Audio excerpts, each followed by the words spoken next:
దేవునామానికి స్తోత్రం. ప్రభు పేరట మీ అందరికీ వందనాలు తెలియజేస్తూ ఉన్నాను. హల్లెలూయా.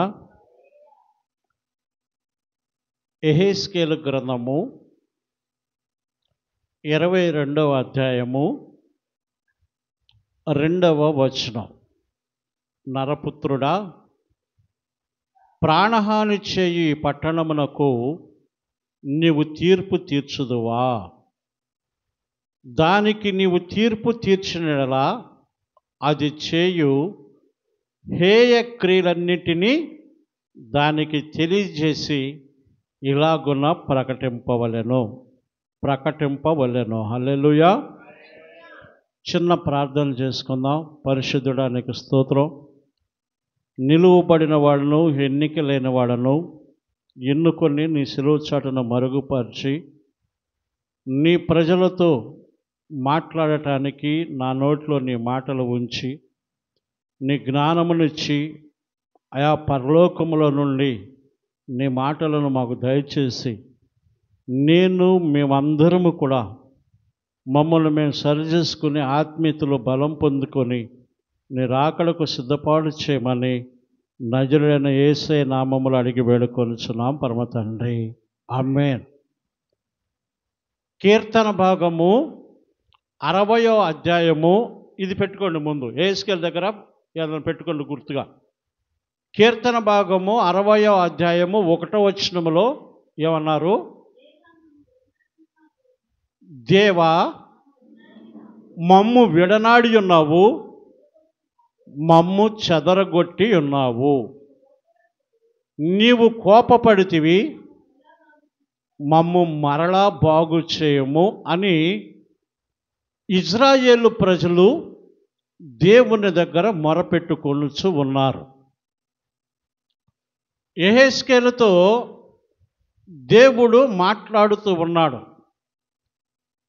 వారు నాకు కోపము పుట్టించేటువంటి పనులు చేసి ఉన్నారు,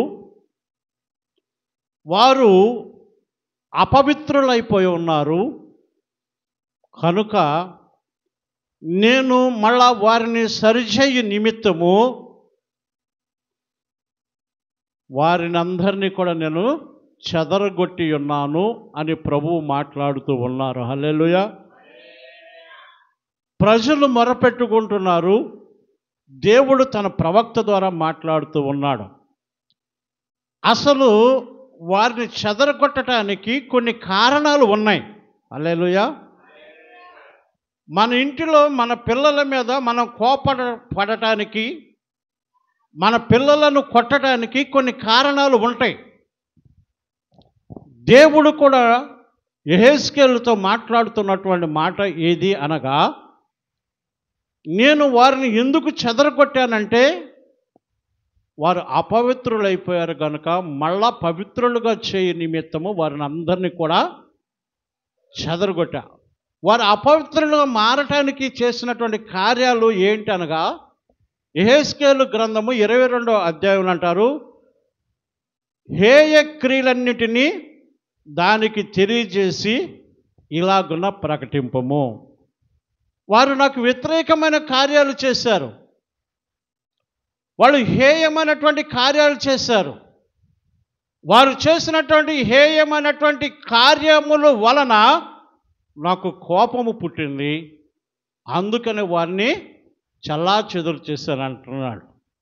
అయితే యోధా ప్రజలు, ఇజ్రాయేలు ప్రజలు ఏ హేయమైన కార్యాలు చేశారో, దేవునికి కోపం ఎందుకు వచ్చిందో, దేవుడు ఎందుకు వారిని చెదరగొట్టాడో,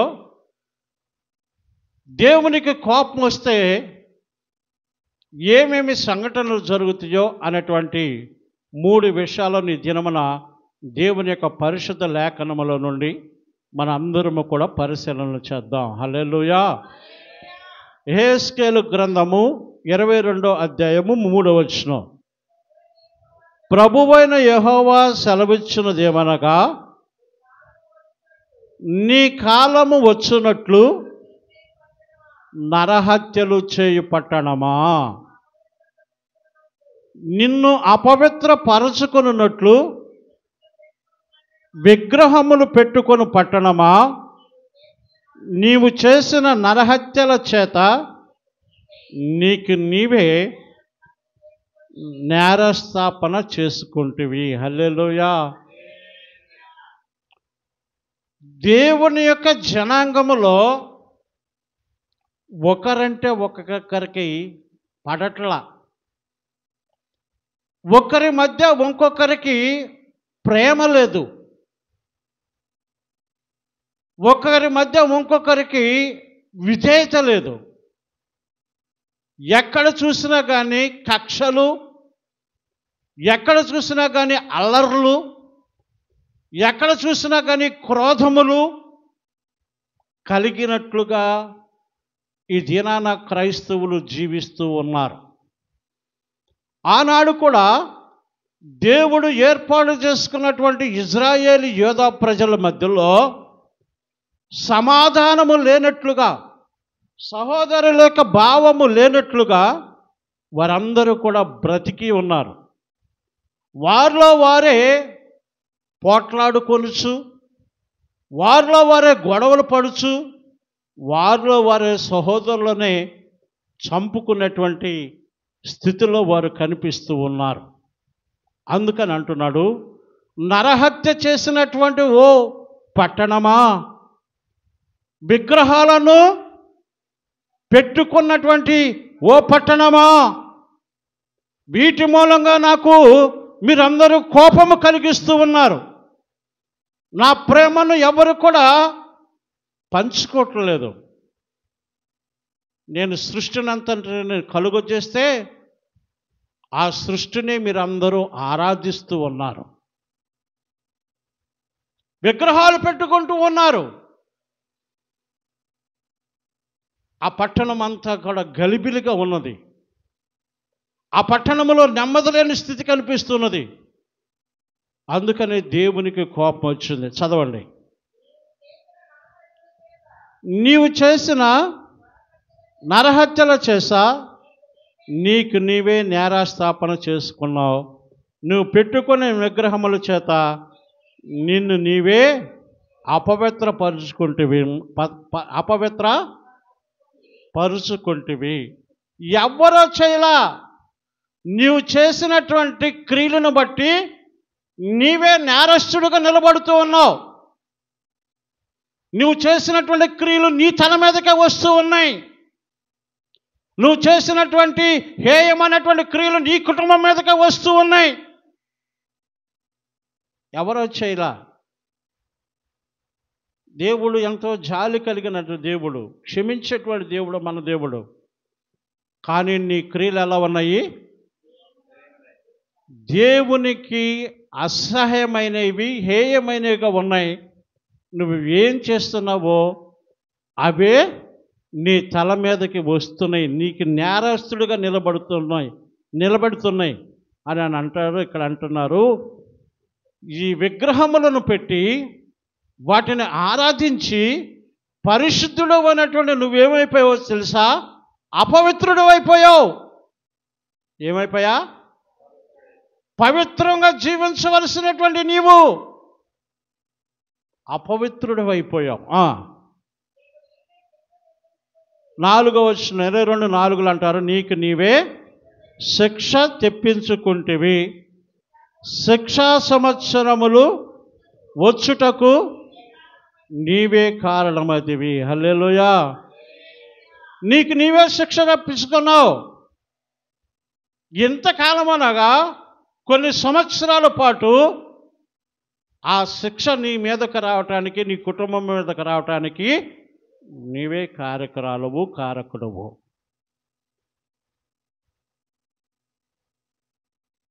విగ్రహాలు కలిగినటువంటి మాటలు, విగ్రహం అంటే విగ్రహాన్ని పూజించడమే కాదు.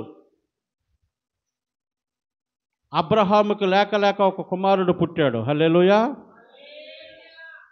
ఎన్ని సంవత్సరాలకి? 75 సంవత్సరాలప్పుడు దేవుడు వాగ్దానం చేస్తే 100వ సంవత్సరంలో పుట్టాడు. 25 సంవత్సరాలకి. ఎంత ప్రేమ కలిగి ఉంటాడు ఒకగానొక కుమారుడంటే. ఆ కుమారుడిని విషయములో అబ్రహాము తన హృదయములో విగ్రహమును కట్టుకొని ఉన్నాడు. అది గ్రహించినటువంటి దేవుడు ఆ విగ్రహాన్ని తీసివేయాలనేటువంటి ఆలోచన చేత తన ఒక్కగానొక్క కుమారుడిని బలియమని కోరి ఉన్నాడు. చివరి క్షణము వరకు కూడా అబ్రహాము హృదయములో గూడు కట్టుకున్నటువంటి తన కుమారుడనే విగ్రహాన్ని తీసివేయ నిమిత్తము అబ్రహాముకు దేవుడు పరీక్ష పెట్టి ఉన్నాడు. హల్లెలూయా. కత్తెత్తాడు. ఓహో, తన హృదయములో ఉన్నటువంటి కుమారుడనేటువంటి విగ్రహాన్ని తొలగించుట నిమిత్తమే దేవుడు కత్తెత్తేంత వరకు పరీక్షించాడు అబ్రహాముని. హల్లెలూయా. అబ్రహామా, నువ్వు నిజంగా ఆ విగ్రహాన్ని తొలగించుకున్నావు కనుక నీవు నేటి నుండి విశ్వాసులకు తండ్రివని దేవుడు అటువంటి ఆశీర్వాదాన్ని ఇచ్చాడు. నీ హృదయంలో ఏ విగ్రహం ఉన్నది? కోపం అనే విగ్రహం ఉన్నదా? పగ అనేటువంటి విగ్రహం ఉన్నదా? ధనము అనేటువంటి విగ్రహం ఉన్నదా? అందము అనేటువంటి విగ్రహము ఉన్నదా? జ్ఞానము అనేటువంటి విగ్రహం ఉన్నదా? బలము అనేటువంటి విగ్రహం ఉన్నదా? ఇక్కడ మాటలు అక్కడ మాటలు చెప్పేటువంటి విగ్రహం ఉన్నదా? నీ నోటిని నువ్వు అదుపులో పెట్టుకోలేనటువంటి విగ్రహం ఉన్నదా? ఇవన్నీ మనకు కలిగినటువంటి విగ్రహాలే. వీటన్నిటినీ దేవుడు తీసివేయు నిమిత్తమే ఈ జనమున ప్రభు మనందరితో మాట్లాడుతూ ఉన్నాడు. హల్లెలూయా. మీ మీదకి మీరే శిక్ష తెచ్చుకుంటున్నారు. నేను పంపించాల శిక్షను. మీ చేస్తున్నటువంటి పనుల మూలంగా, మీరు మాట్లాడుతున్నటువంటి మాటల మూలంగా, నీ హృదయంలో గూడు కట్టుకున్నటువంటి విగ్రహం మూలంగా నీ మీదకు నువ్వే కీడు లేకపోతే శిక్షా విధిని నువ్వు తెచ్చుకొనుచున్నావని దేవుడు ఈ రోజున మనతో మాట్లాడుతూ ఉన్నాడు. హల్లెలూయా. హల్లెలూయా. శిక్షా సంవత్సరములు వచ్చుటకు నీవే కారణమైతివి. దేవుడు నడిపిస్తున్నప్పుడు అనేక సార్లు వారు దేవునికి వ్యతిరేకంగా మాట్లాడారు, తిరుగుబాటు చేసి ఉన్నారు. అయినా ప్రభువు క్షమించాడు. ఎందుకు క్షమించాడంటే, మీరింటికి వెళ్ళిన తర్వాత 20వ అధ్యాయం చదువుకోండి. యెహెజ్కేలు గ్రంథం 20. చాలాసార్లు దేవుడు అన్నాడు అక్కడ, నేను ఐగుప్తు దేశంలో నుండి ఇశ్రాయేలు ప్రజలను నడిపించుకుంటూ వస్తున్నప్పుడు ఒకవేళ నేను ఏర్పాటు చేసుకున్న ప్రజలను నేనే శిక్షిస్తే అన్య జనాంగము మధ్యలో అపహేళనగా మార్చబడతారు వారు, నేను కూడా అని ప్రభు తన కోపమనంట చాలాసార్లు అణచుకున్నాడంట. 20వ అధ్యాయంలో ఉన్నది. అందుకని అంటున్నాడు, నీ హేయక్రియల మూలంగా నాకు కోపం పుట్టించావు, అందుకని నేను మిమ్మల్ని అందరినీ నేను చల్లాచెదురు చేసి ఉన్నాను అంటున్నాడు. ఇక్కడ 8వ వచనం, 22వ అధ్యాయము యెహెజ్కేలు 8వ వచనం. నాకు ప్రతిష్టములగు వస్తువులను నీవు తృణీకరించుచున్నావు. హల్లెలూయా. ప్రతిష్టములకు వస్తువులు, దేవుని కొరకు కొన్ని ప్రత్యేకించబడినటువంటి వస్తువులు ఉన్నాయి. దేవునికి మాత్రమే వాటిని మనము ఉపయోగించాలి. వాటిని వేరుగా ఉపయోగించడానికి వీలు లేదు. ఫర్ ఎగ్జాంపుల్, మీ అందరికీ అర్థమయ్యే రీతిగా ఒక మాట చెప్తాను. దేవుని యొక్క ప్రభు బల్లలో పాల్గొనడానికి కొన్ని ప్రత్యేకమైనటువంటి పాత్రలు ఏర్పాటు చేయబడి ఉంటాయి. హల్లెలూయా. వాటిలో మనం వంట చేయకూడదు. వాటిని మన ఇంటి అవసరాల కోసము ఉపయోగించకూడదు. వాటిని పరిశుద్ధపరిచిన తర్వాత దేవుని సన్నిధిలో అవి పరిశుద్ధంగానే ఉండాలి కనుక దేవునికి మాత్రమే ఆ వస్తువులను ఉపయోగించేటువంటి వారిగా మనం ఉండాలి. హల్లెలూయా. మనము కూడా దేవుని కోసము ఉపయోగపడేటువంటి ఒక వస్తువు మనం. దేవుడు మనల్ని ఆయనను మహిమపరచాలని ఒక వస్తువుగా మనల్ని తయారు చేసుకుని ఉన్నాడు. కొన్ని ప్రతిష్ఠితములకు ఆభరణములను దేవుడు మనలో పెట్టి ఉన్నాడు. హల్లెలూయా. ఇది దేవుని యొక్క దేహము, మన యొక్క శరీరము అంటూ ఉన్నారు. దేవుడు తన స్వరూపముగా మనలందరినీ కూడా ఏర్పాటు చేసుకుని ఉన్నాడు, నిర్మించి ఉన్నాడు. దీనిలో కొన్ని ప్రతిష్టములకు ఆభరణములను దేవుడు పెట్టి ఉన్నాడు. హల్లెలూయా. ఆ ఆభరణములను మనం పాడు చేసుకుంటూ ఉన్నాం. 1 పేతురు రాసిన పత్రిక 3వ అధ్యాయము 3వ వచనం. 1 పేతురు రాసిన పత్రిక 3వ అధ్యాయము 3వ వచనాన్ని ఒక్కసారి చూడండి. 1 పేతురు రాసిన పత్రిక 3వ అధ్యాయము 3వ వచనం. జడలు అల్లుకొనుటయు, బంగారు నగలు పెట్టుకొనుటయు, వస్త్రములు ధరించుకొనుటయును, ఎలుపటి అలంకారము నీకు అలంకారముగా ఉండక, ఏంటండి సాధువు అంటే ఏంటండి? హిమాలయాలకు వెళ్ళిపోతూ ఉంటారు సాధువులు అవటానికి. అక్కడికి వెళితే వారికి నెమ్మది కలుగుతుందంట, కోపం పోతుందంట. ఎంతో రజనీకాంత్ ఉన్నాడా, సినీ యాక్టరు, సంవత్సరంలో ఒక 4-5 నెలలు హిమాలయాలకు వెళ్ళిపోతాడంట. అక్కడ సాధువైపోతాడు. ఆ 4 నెలల తర్వాత మళ్ళా తిరిగి వస్తాడు. మానవులు ఏర్పాటు చేసినటువంటి దానికి వెళ్ళి అంత నెమ్మది కలిగి నువ్వు జీవిస్తూ ఉంటే, మరి దేవుడు ఏర్పాటు చేసి మనల్ని కూడా ఒక ప్రతిష్టమైనటువంటి ఆభరణము లేకపోతే వస్తువుగా తయారు చేసుకొని మనలో కూడా సాధు స్వభావమును దేవుడు ఉంచి ఉన్నాడు. హల్లెలూయా. కోపం ఉండకూడదు, పగ ఉండకూడదు, అసూయ ఉండకూడదు, కక్ష ఉండకూడదు. ఈ సాధువైనటువంటి లక్షణము దేవుడు మనలో, మన హృదయాలలో పెట్టి ఉన్నాడు. అదే ప్రతిష్టములకు ఆభరణములు. సాధువైనట్టు, మృదువైనట్టును, మృదువైన గుణమును, అక్షయ అలంకారము గల మీ హృదయపు అంతరంగ స్వభావమును మీకు అలంకారముగా ఉండవలెను. అది దేవుని దృష్టికి మిగులు ఇలువ కలదే. హల్లెలూయా. హల్లెలూయా. నీవు 1,00,000 రూపాయలు పెట్టి శారీ కట్టుకొచ్చినా దేవుడు మెచ్చడు. 1,00,00,000 రూపాయలు పెట్టి ఆభరణములు ధరించుకున్నాను, దేవుడు మెచ్చడు. దేవుడు మెచ్చే అంటే తెలుసా? సాధువైనట్టు, మృదువైనట్టు, అక్షయ అలంకారము. ఈ ఆంతరంగికమైనటువంటి అలంకారము, నీ హృదయంలో ఉండవలసినటువంటి అలంకారము, అది దేవునికి ఎంతో ప్రియమైనది అంట. హల్లెలూయా.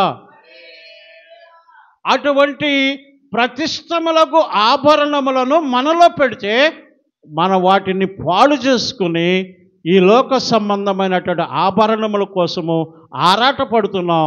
ఈ లోక సంబంధమైన ఆభరణములు నశించిపోయేటువంటి ఆభరణములు, దేవుడిచ్చినటువంటి అలంకరణ శాశ్వతముగా నిలిచి ఉండేటువంటి అలంకరణ ఉన్నది. హల్లెలూయా. యెహెజ్కేలు గ్రంథము 22వ అధ్యాయము 8వ వచనం. నాకు ప్రతిష్టములకు వస్తువులను నీవు తృణీకరించుచున్నావు.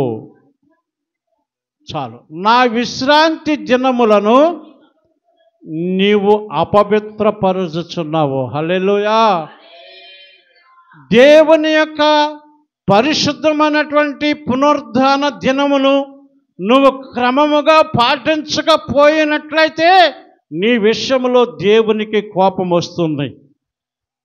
నీ మీదకి నువ్వే శిక్షను తెచ్చుకుంటున్నావు. ఎవరో తేవట్లా. చెప్పమ్మా, ఆ మైక్ తీసుకో. ఎవరు తీసుకురాట్లా నీ మీదకి శిక్షను? దేవుడికి ప్రతిష్టములకు ఆభరణములను నీలో నుండి నువ్వు తీసివేసుకుంటున్నావు. దేవుడు ఇజ్రాయేలు ప్రజలకు దేవుని యొక్క దినమును, ఆయన ఏర్పాటు చేసుకుని విశ్రాంతి తీసుకున్నటువంటి రోజును ఏ విధంగా ఆచరించాలో చెప్పారు ప్రభు. కానీ ఆ రోజును కూడా వారు అపవిత్రపరుస్తూ ఉన్నారంట. ఏ దినాన్ని? విశ్రాంతి దినమును, పరిశుద్ధమైనటువంటి దినమును. దాని మూలంగా నీ మీదకు శ్రమ వస్తుంది. దాని మూలంగా నీ కుటుంబంలో నెమ్మది లేకోకుండా ఉంటుంది. దాని మూలంగా నీ ఆశీర్వాదాన్ని నువ్వు కోల్పోతూ ఉన్నావు. కనుక ఈ క్రియల మూలంగానే ఇజ్రాయేలు యూదా ప్రజలను ప్రభువు చెదరగొట్టి ఉన్నాడు. ఈ క్రియల మూలంగానే మనము కూడా దేవుని యొక్క ఆశీర్వాదాలను పొందుకోలేకపోతూ ఉన్నాం. ఈ క్రియల మూలంగానే మన మీదకి మనమే శిక్షను తెచ్చుకున్నట్టు దానికి మనమే కారకులు అవుతున్నాం. కనుక మనల్ని మనం సరి చేసుకోవాలి. చెదరగొట్టబడినటువంటి ప్రజలను ప్రభు మళ్ళా ఏ విధంగా పోగు చేసి ఉన్నాడో, కోల్పోయిన ఆశీర్వాదాలన్నింటినీ మనం మళ్ళా తిరిగి పొందుకోవాలంటే మళ్ళా మన అందరము కట్టబడాలి. హల్లెలూయా. చెప్పు 8వ వచనం. యెహెజ్కేలు గ్రంథం 22వ అధ్యాయము 8వ వచనం చదువు ఒకసారి చెప్పు ఇంగ్లీష్లో. Ezekiel 22nd chapter 8th verse. Ezekiel 22nd chapter 8th verse. Thou hast despised mine holy things and hast profaned my Sabbaths. In they are the men that carry tails to shed blood, and in they eat upon the mountains. In the midst of thee they commit lewdness. వీటి మూలంగా, by these things, దేవునికి కోపం పుట్టించే విషయాలు ఇజ్రాయేలు ప్రజలు అనేకం చేసి ఉన్నారు. Israel people has done many things that made God angry. వాటిలో మూడింటిని ఈ దినాన మనం చూద్దాం. From those we will learn about 3 things today. యెహెజ్కేలు గ్రంథము 12వ అధ్యాయము 1వ వచనం.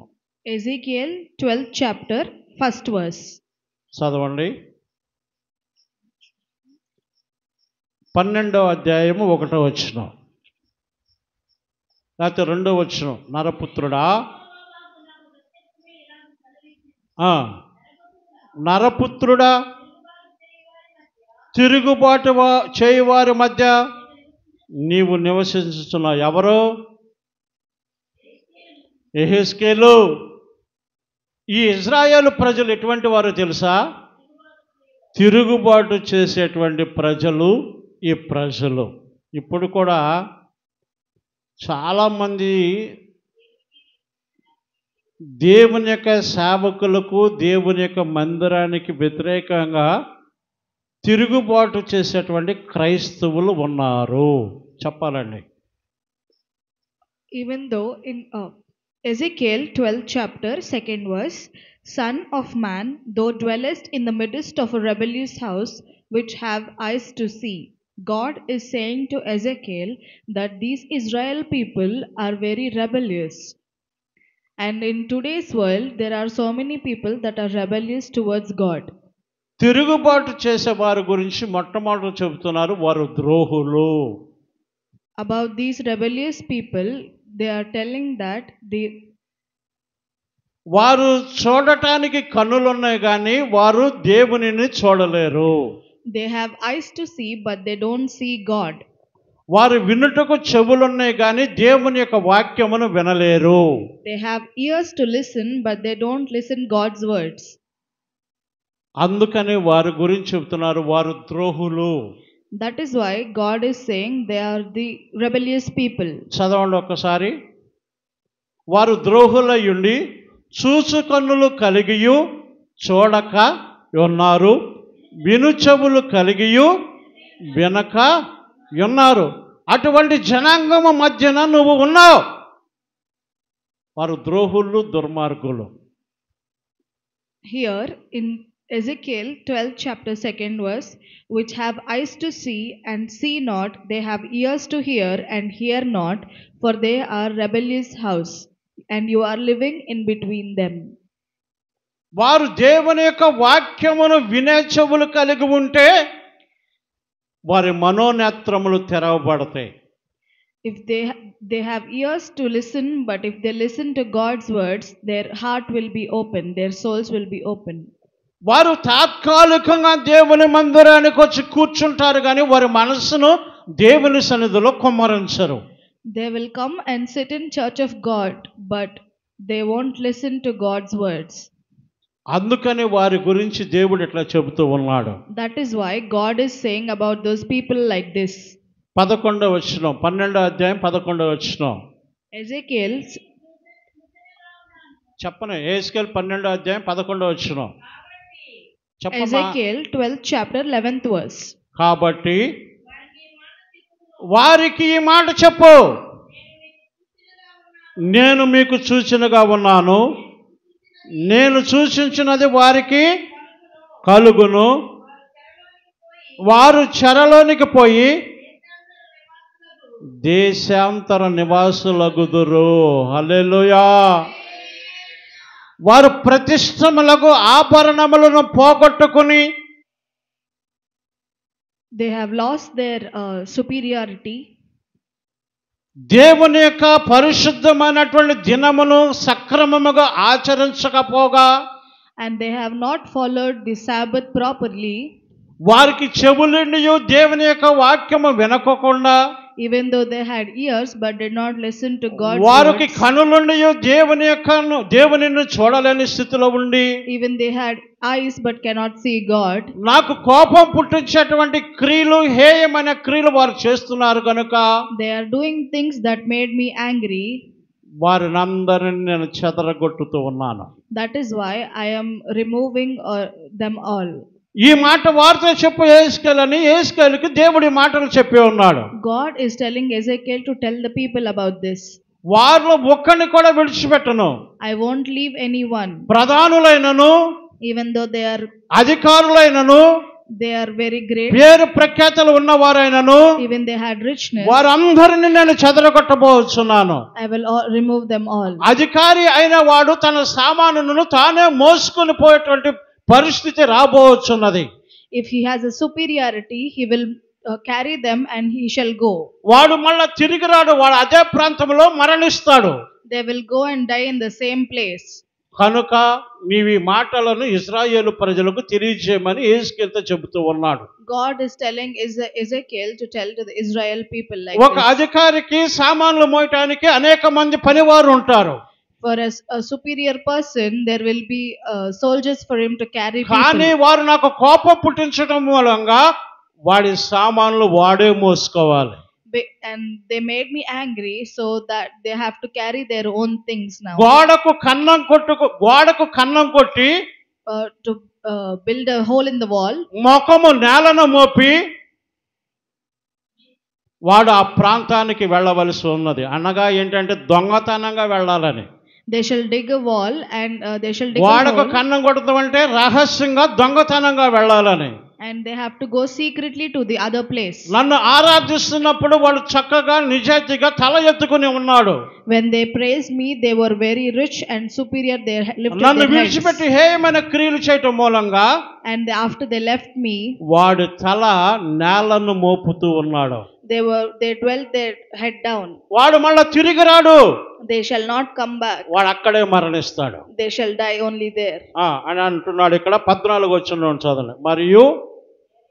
మరియు వారికి సహాయులై వచ్చిన వారందరినీ, అతని దండువారిని అందరినీ నేను నలుదిక్కులా చెదరగొట్టి కత్తి దూసి వారిని తరిమెదను.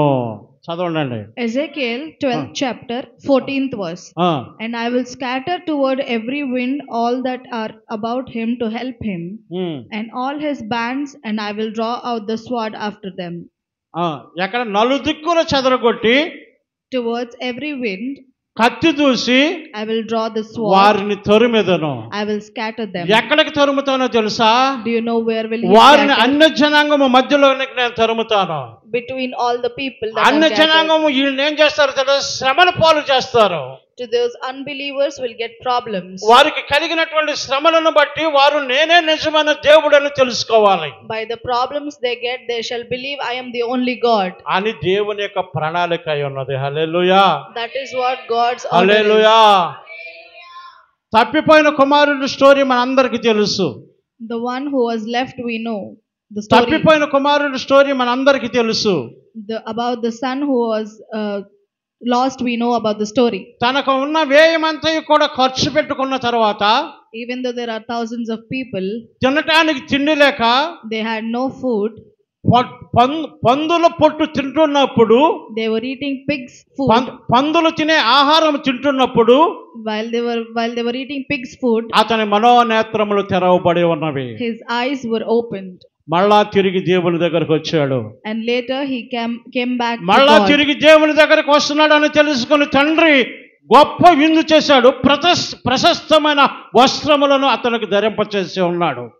Later his father found out that he was coming back to God, so he made a big feast and gave him nice good clothes. నీ క్రియల మూలంగా నీవే నేరస్తుడుగా మారుతున్నావేమో.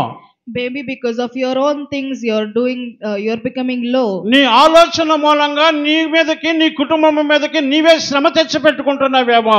Maybe because of your thoughts you're only bringing all your problems to your friends. దేవుడు ఇచ్చిన ప్రతిష్టమగులకు ఆభరణములను పోగొట్టుకుంటున్నావేమో. Maybe you're losing all the good clothes. దేవుని యొక్క పరిశుద్ధమైన పునరుద్ధాన కూడికను అపవిత్రపరుస్తున్నావేమో. Maybe you're ruining the Sabbath. వీటన్నిటిని చేయటం మూలంగా దేవుడు ఇశ్రాయేలు ప్రజలను చెదరగొట్టినట్లుగా, by all these things that Israel people did, నిన్ను నీ కుటుంబంలో కూడా అనేక శోధనలు వస్తున్నాయేమో. ఒకవేళ maybe there are problems occurring in your family. మొట్టమొదటిగా ఇశ్రాయేలు ప్రజలు చేసినటువంటి హేయ క్రియల ఫలితముగా, for the firstly they had did so many things. The ఇశ్రాయేలు ప్రజలను దేవుడు నలుదిక్కుల చెదరగొట్టి ఉన్నాడు. by the wind he scattered them.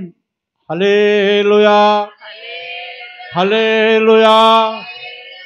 రెండవ మాట చెప్తూ ఉన్నారు. And the second one, మొట్టమొదటిది ఏంటండి? what was the first one? వారి హేయమైనటువంటి క్రియల మూలంగా ఇశ్రాయేలు ప్రజలను దేవుడు నలుదిక్కుల చెదరగొట్టి ఉన్నాడు. By their wrongdoings the God has scattered them in by the wind. వారిలో సమాధానము లేదు. There was no peace between them. వారిలో సాత్వికము లేదు. There was no వారిలో ప్రేమ లేదు. there was no love. వారిలో సమాధానము లేదు. There was no calmness between them. వారిలో మృదుత్వము లేని మాటలు మాట్లాడుతూ ఉన్నారు. They were not talking smooth words. దేవుడిచ్చిన అలంకారమును వారు పాడు చేసుకుని ఉన్నారు. They have ruined their own. ఈ దినమున క్రైస్తవులు అనబడుతున్న వారి మధ్య ప్రేమ లేకపోవడం మూలంగానే ఇన్ని శ్రమలు అనుభవించవలసి వస్తున్నది. As there was no love between the వీటన్నిటిని పోగొట్టుకుని దేవునికి కోపం పుట్టించడం మూలంగా దేవుడు వారందరిని నలుదిక్కులా చెదరగొట్టి ఉన్నారు. వారి మీదకి వారే శ్రమ తెచ్చుకున్నారు. by all these wrongdoings, and God has scattered them by the wind, and they occurred their own problems. నీవు కూడా దేవుని కొరకు ఏమీ చేయలేనటువంటి స్థితిలో కనిపిస్తున్నావేమో. Maybe you're also in the same ఈ position. దేహము దేవుని యొక్క ఆలయము. Your body is నీ the temple శరీరంలో of ఉన్న God. ప్రతి అవయము దేవుని స్తుతించవలసిందే. Every part on your body should praise God. అలా చేయకపోయినట్లయితే నీ మీదకి నీవే నేరస్తుడుగా మారబోతున్నావు. If you don't do that, you will only bring your own problems. అందుకని ఇశ్రాయేలు ప్రజలను నలుదిక్కులు చెదరగొట్టి ఉన్నాడు. ఒకటో point. And that is why God has scattered by the wind of Israel people. రెండో వచనం. And the second one, రెండో పాయింట్, యెహెజ్కేలు గ్రంథం 12వ అధ్యాయం 17వ వచనం. Ezekiel's 12th chapter 17th verse. మరియు యెహోవాకు నాకు ప్రత్యక్షమై ఇలాగూ సెలవిచ్చెను. ఎవరికి ప్రత్యక్షమైంది? యెహెజ్కేలుకు ప్రత్యక్షమైంది. ఒక ప్రవక్తకు దేవుని యొక్క మాట ప్రత్యక్షమై యెహెజ్కేలుతో దేవుడు మాట్లాడుతూ ఉన్నాడు. నరపుత్రుడా,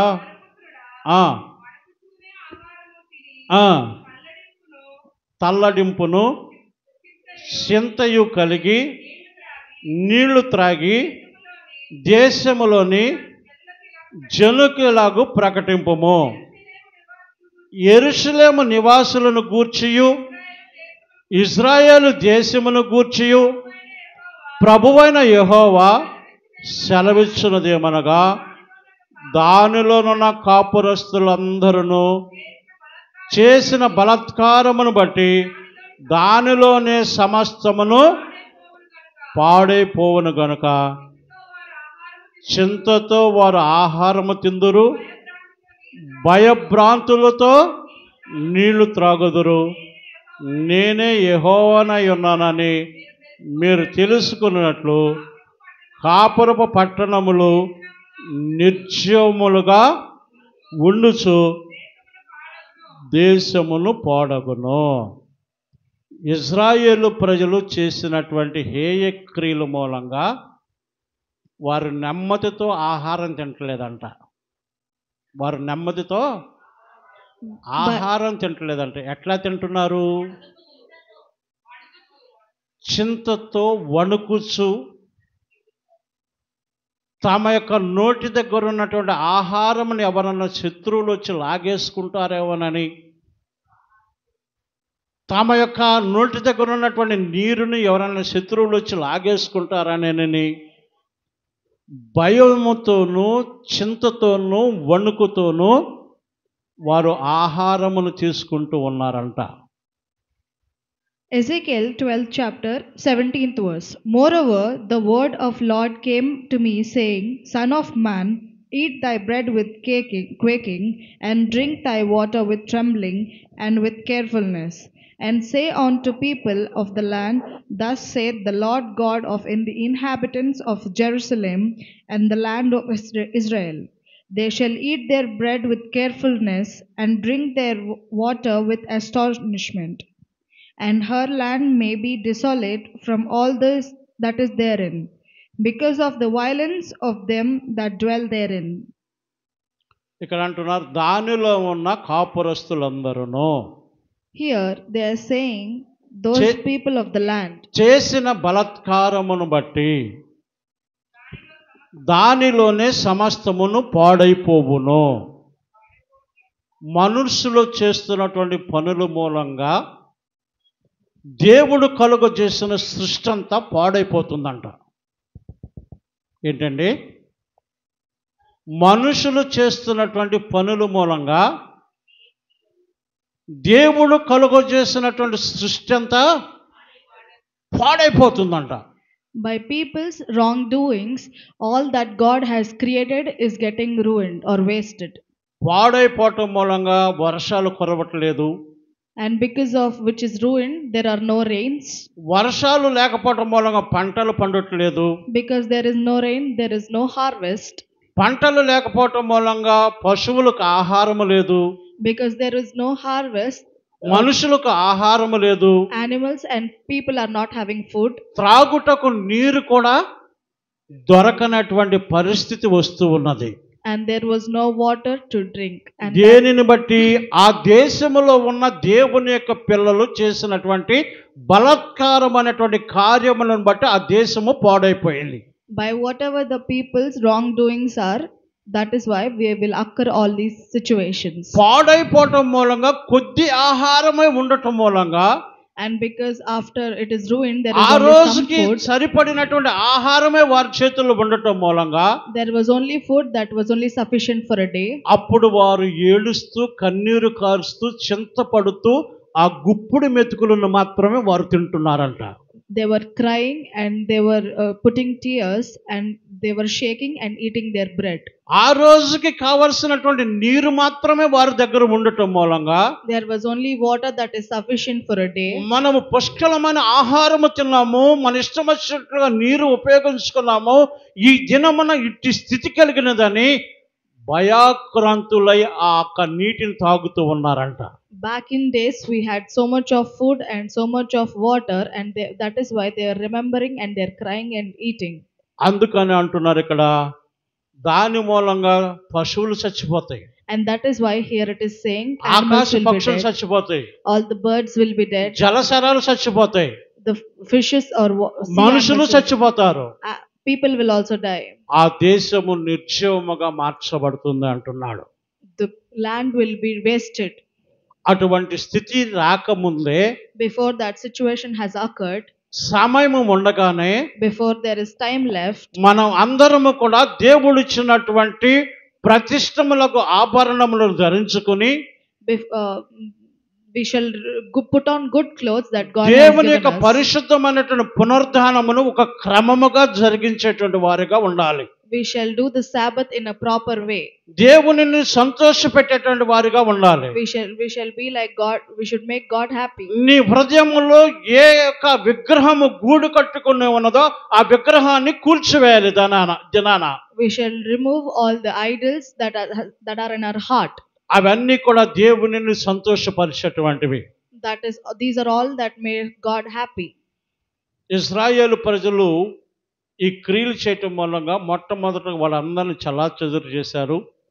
రెండోదిగా వారు తినటానికి ఆహారం లేదు, త్రాగటానికి నీళ్లు లేవు. దేశంలో ప్రకృతి అంతా పాడైపోయింది. ఆకాశ పక్షులు లేవు, జలచరాలు లేవు, పశువులు లేవు, మనుషులు కూడా నశించిపోయేటువంటి స్థితి అనేటువంటిది భూమి మీదకి రాబోచున్నదని దేవుడి జనాన్ని హెచ్చరిస్తూ ఉన్నాడు. హల్లెలూయా, హల్లెలూయా. చెప్పండి. By Israel's wrongdoings, the first one, God has scattered them by the wind, and the second, they had no food and no water. All the animals and people will die, all the nature will also be gone. 14వ అధ్యాయం Ezekiel Ezekiel 14th chapter 12వ వచనం 12th verse. చదవండి ఒకసారి.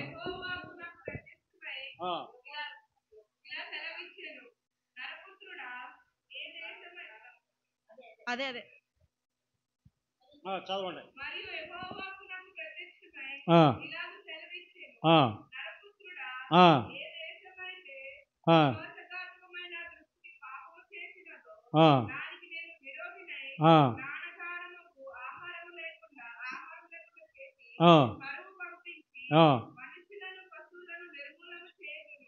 చాలు.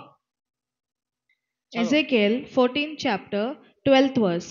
The word of the Lord came again to me, saying, Son of man, when the land sinneth against me by trespassing grievously, then I will stretch out my hand upon it, and will break off the staff of the bread thereof, and will send famine upon it, and will cut off man and beast from it. 13వ వచనంలో అంటారు, ఏ దేశమైతే విశ్వాసఘాతకమై నా దృష్టికి పాపము చేసినదో దానికి నేను విరోధునవుతాను. In 13th verse it is saying, when the land sinneth against me by trespassing grievously, then I will stretch out my hand upon it. దేశములో విశ్వాసులలో విశ్వాసం లేకుండా పోతుంది. By the believers there is no belief of God. క్రైస్తవులలో ప్రార్థన లేకుండా పోతుంది. In Christians there was no prayer. పాపం అంటే ఏంటండి? Do you know what is sin? పాపం అంటే ఏంటండి? ఆజ్ఞ అతిక్రమమే పాపము. ఆదాము అవ్వ దేవుని మాటను తోసివేసి ఉన్నారు కనుక పాపం. ప్రార్థించకపోవటమే పాపం. ఏ దేశంలో అయితే దేవుడంటే నమ్మకము లేదు, ఏ దేశంలో దేవుడంటే విశ్వాసము లేకుండా ఉంటారో వారు ప్రార్థించరు కనుక ఆ దేశమునకు జీవనాధారమైన ఆహారమును తీసివేస్తాను, కరువు పంపించి మనుషులను పశువులను నిర్మూలము చేదును. ఒకవేళ దానిలో నీతివంతులుగానే ఉన్నట్లయితే, హల్లెలూయా, దానియేలు, నోవాహు, యోబు లాంటి నీతివంతులు ఉన్నట్లయితే వారిని మాత్రమే నేను తప్పిస్తాను అంటున్నాడు. హల్లెలూయా. ఒకవేళ నిన్ను బట్టి నీ కుటుంబము ఎత్తబడుతుంది అని అనుకుంటున్నామేవో, ఒకవేళ నీ ప్రార్థన నీ విశ్వాసమే నిన్ను దేవుని రాకడ సమయంలో ఎత్తేదిగా చేస్తుంది, కానీ నీ కుటుంబం అంతా కూడా ఎత్తబడదు. అది నీకే దేవుడు స్పష్టంగా చెబుతున్నాడు. ఆ దేశంలో ఒకవేళ నీతివంతులు అన్నటువంటి దానియేలు కానీ, యోబు కానీ, నోవాహు కానీ ఉన్నట్లయితే వారిని మాత్రమే రక్షించుకుందను. సొదొమ గొమొర్రా పట్టణాల గురించి మనందరికీ తెలుసు. ఆదికాండం 19వ అధ్యాయంలో అబ్రహాము యొక్క ప్రార్థనను బట్టి, అబ్రహాము యొక్క నీతిని బట్టి తనక కుమారుడైనటువంటి లోతును తన కుటుంబాన్ని తప్పించి ఉన్నాడు. అబ్రహాము వేడుకున్నాడు కనుక. ఈ దినాన అటువంటి అవకాశం లేదు. సువార్త అన్ని చోట్ల చాటింపబడుతుంది. అనేక మంది సేవకులు దేవుని యొక్క వాక్యాన్ని చెబుతూ ఉన్నారు. అనేక చోట్ల వీధి సువార్తలు జరుగుతూ ఉన్నాయి. నమ్మి ఎవరైతే దేవుని దగ్గరకు వస్తారో వారు మాత్రమే ఎత్తబడతారు తప్ప మిగిలినటువంటి వారందరూ విడవబడతారు. విడువబడుట బహుఘోరము. కనుక నిన్ను ఎందుకు ఏర్పాటు చేస్తున్నాడంటే దేవుడు నీ కుటుంబాన్ని నువ్వు కాపాడుకోవాలని, ఇంకా నీకు ఆయుష్నిచ్చి భూమి మీద నిలబెట్టి ఉన్నాడు. హల్లెలూయా, హల్లెలూయా. 2వ దినవృత్తాంతాలు 7:14లో, 2వ దినవృత్తాంతాలు 7:14, 7:14. 2 Chronicles. నా పేరు పెట్టబడిన నా జనులు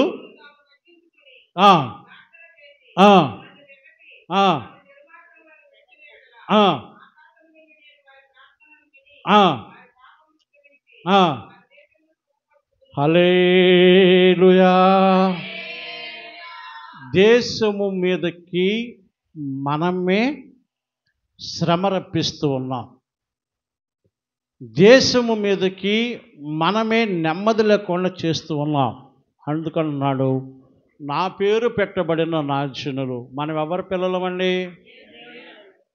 మనం ఏం చేయాలంటే మనల్ని మనమే తగ్గించుకోవాలంట. ప్రార్థన చేస్తే మళ్ళా కోల్పోయిన వాటిని అన్నిటినీ నేను తిరిగి ఇస్తానంటున్నాడు. హల్లెలూయా.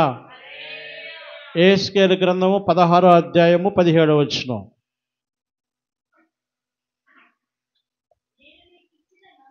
ఇది మూడవది. ఒకటేమో నలుదిక్కులు చెదరగొట్టారు, రెండోదేమో నీరు ఆహారం లేకుండా చేశారు, మూడోదేమో 16వ అధ్యాయము 17వ వచనం. యెహెజ్కేలు 16:17.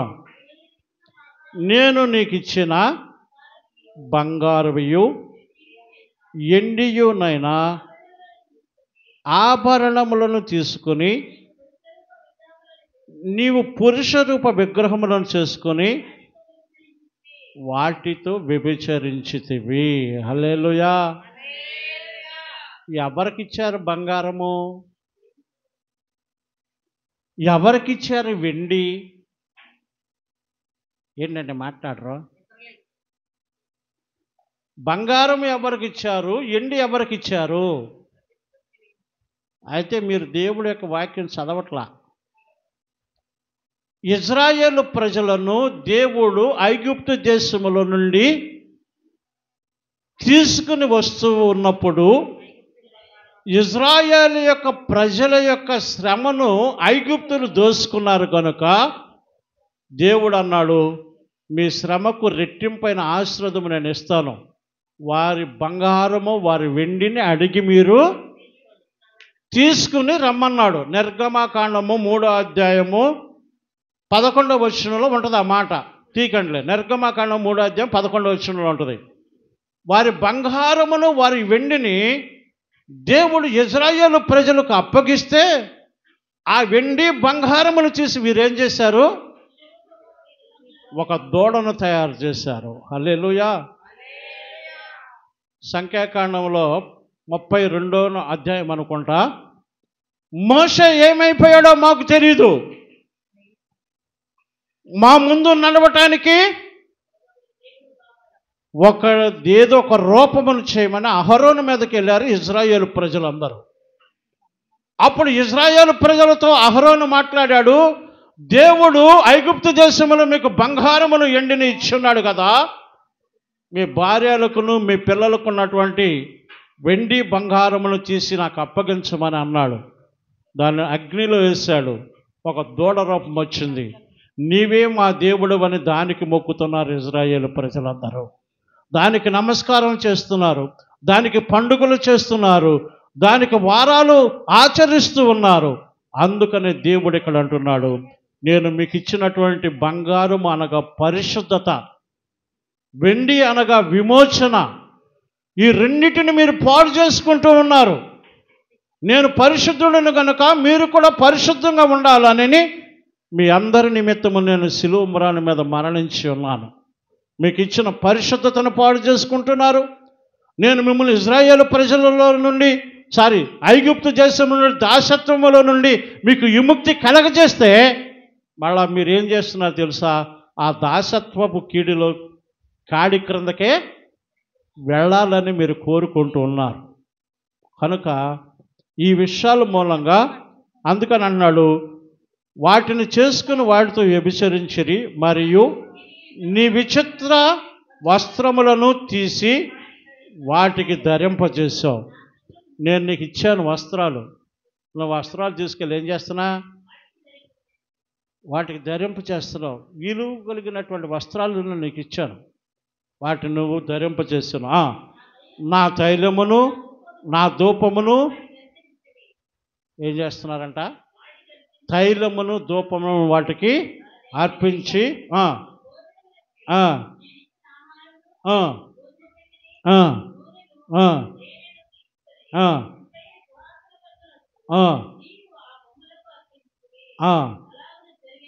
చాలు. దేవునికి రావలసినటువంటి మహిమను ఎవరికి అప్పగిస్తున్నారంట? ఆ బొమ్మలకు అర్పిస్తున్నారంట. దేవుడిచ్చిన ఆహారమును ఎవరికి అర్పిస్తూ ఉన్నారు? వాటికి అర్పిస్తున్నారు. దేవుడిచ్చినటువంటి బంగారమును వెంటనే వాటికి అర్పిస్తూ ఉన్నారు. దేవుడిచ్చిన వస్త్రములను వాటికి అర్పిస్తూ ఉన్నారు. గనుక దేవునికి కోపం వచ్చింది.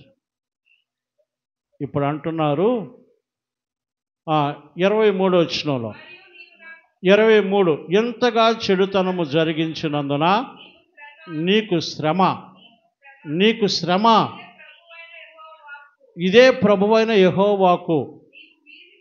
నీవు వీధి వీధిని గుళ్ళు కట్టితివి, ఎత్తైన బలిపీఠములు ఏర్పరిచితివి, ప్రతి అడ్డదోవను నీ బలిపీఠము కట్టి నీ సౌందర్యమును హేయక్రియకు వినియోగపరిచి నీ వద్దకు వచ్చిన వారందరినీ నీ పాదములు తెరచి వారితో బహుగా సాష్టాంగ పడుతున్నావు. వాటికి నువ్వు